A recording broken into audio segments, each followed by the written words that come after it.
Okay, Ma'am Sophie, ganito naman ang mag-atras o umatras gamit ang manual na sasakyan. Okay, so sa pag-atras po, ito naman pag-hazard, hindi naman yun mandatory, pero additional warning lang yan, lalo na kung mahaba yung aatrasan mo, no?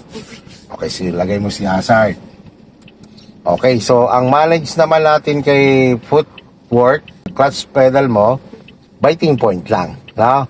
Pag nabilis siya, Ma'am Sophie, lubog mo si clutch, alalay si brake. Pag aatas ka ulit, alisan pa kay brake, patong lang kay gas, biting point lang. Alam mo, nag-biting point ka, nagalaw siya, pag nakulangan ka pa ng konting dagdag lang. Basta wag mo siyang lalakihan lang, bitaw. Pag nabilis, lubog lang si clutch, alalay kay brake. Ano? And then, si manibela naman, wag kang malilito. Halimbawa, papupuntahin mo yan sa kanan, 1/4 sa kanan. Pag sinabi kong 1/4 sa kanan, sige nga, 1/4 sa kanan, 12 o'clock.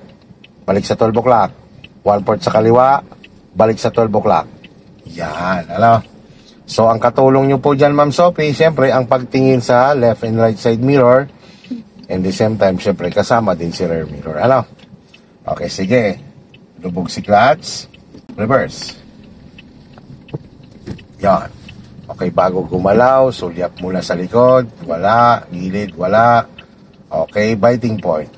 Bitawan mo palang konti si clutch para gumalaw siya. Konti lang, yan. Hanggang dyan lang. Yan. Tingin lang left and right. Bilis. Okay, lubog ang clutch. Pag nabilis, lubog si clutch. Clutch down, alalay si brake. Yan. Okay. Tuwid ulit si manibela. Tingin lang ha, left and right. Left and right ang katulong mo dyan. Okay, biting point ulit ikaw. O, stay. Patong ang pakay gas, alis sa brake. Yan, kontrolin mo lang siya sa clutch. Yan. Pag alam mo nabilis, lubog mo lang ulit si clutch. Pagka lubog mo kay clutch na nabilis pa rin, lalayan mo si brake. Pag gusto mo tumigil, lubog mo si clutch. Lubog si clutch. Yan. Yan ay napapabagal ni clutch or napapatigil kahit di ka nagpibrake. Kapag ang kalsada ay medyo paahon, sige, bitawan mo ulit si clutch. Biting point. Yan. Tingnan mo, lubog mo lang si clutch, tingnan mo lang tigil yan. Yan, nabagal siya, di ba? Yan, dyan mo siya kukontrolin. Sige, atlas lang, tingin lang pa rin left and right. Ang goal mo dyan, pasok ka pa rin dyan sa lane mo. Yan, katulad nito, tingnan mo. Pag papupuntahin mo naman siya sa kanan, dito ka naman titingin. O, kabig ka ng 1/4 sa kanan. Tingnan mo, dito ka titingin. 1/4 sa kanan, tapos dyan ka naman natingin. Tingnan mo, tutumbukin niya na yan. O, balik sa 12 o'clock. Yan. Pagka-adjust ka naman sa kaliwa, doon ka naman titingin habang pinipihit mo si manibela. Yan, balik sa 12 o'clock. Yan.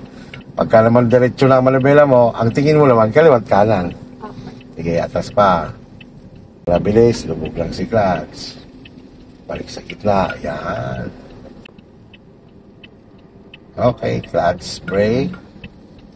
Stop, and then neutral. Okay, handbrake. Hila lang. Yan.